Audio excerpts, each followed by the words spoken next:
제47화 큰 실수와 작은 실수. 큰 실수만 하지 않아도 절반은 성공이다. 세상을 살다 보면 누구나 작은 실수를 하고 살기 마련입니다. 그래서 작은 실수를 하지 않으려고 너무 애를 쓰다 보면 큰 실수를 하게 되는 경우가 많이 있습니다. 그래서 사소한 것에 너무 집착하면 오히려 더 큰 것을 잃는 경우가 많이 있습니다. 그러면 큰 실수는 무엇이고 작은 실수는 무엇일까요? 큰 실수란 자신이 정한 길을 가는 데 있어 방향까지 바꿀 만한 문제이고, 작은 실수란 자신이 정한 길을 가고 있는 중에 일어나는 문제입니다. 예를 들어보면 대전에서 기차를 타고 서울로 가는 중이라고 합시다. 여기에서 큰 실수는 기차를 잘못 타서 부산으로 가는 기차를 타는 것이 큰 실수이고, 작은 실수는 서울로 가는 기차를 타고 좌석을 잘못 앉은 실수를 이야기하는 것입니다.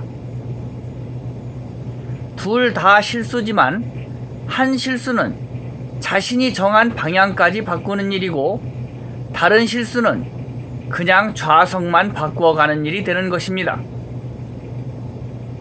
이처럼 실수에는 자신의 운명을 바꿀 만한 일이 있기도 하고, 그저 좀 덜 이익이 되거나 손해가 나는 일이 있습니다.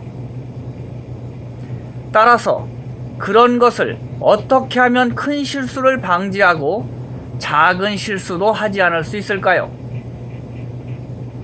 그것은 큰 흐름을 항시 잊지 않고 무엇인가를 판단할 때마다 이것이 자신의 큰 흐름에 적합한가를 판단하고 움직이는 것입니다.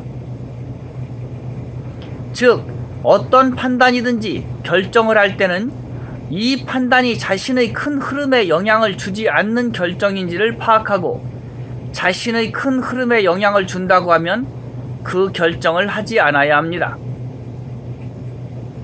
예를 들어 이순신 장군이 판옥선을 이끌고 전투를 나간다고 합시다.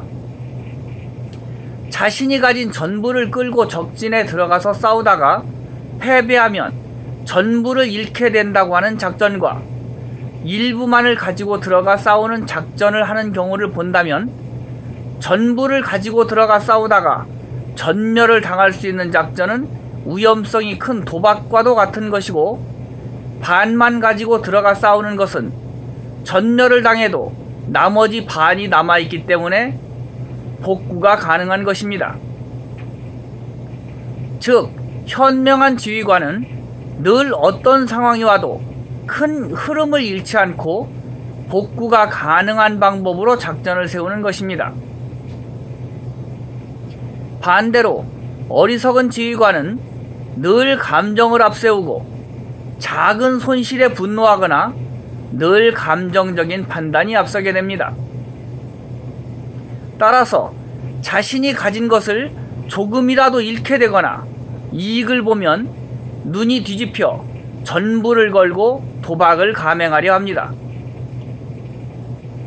그래서 늘 적의 유인책에 걸려드는 결과를 초래합니다.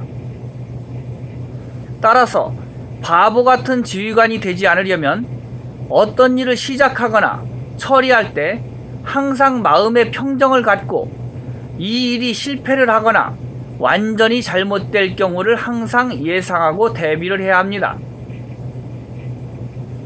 예측이란 신의 영역으로 아무리 대비를 한다고 해도 실수는 늘 있기 마련이기 때문입니다.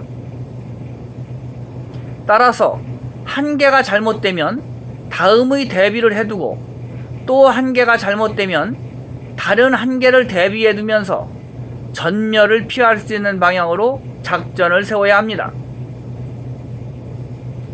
바보들은 늘 뭐 아니면 도라는 식으로 매사를 처리하려 합니다. 그러나 뭐나 도가 아니라 개나 걸이 나올 상황에 대해서는 대비를 하지 않습니다. 세상은 자신이 원하는 상황은 절대 오지 않는 법입니다.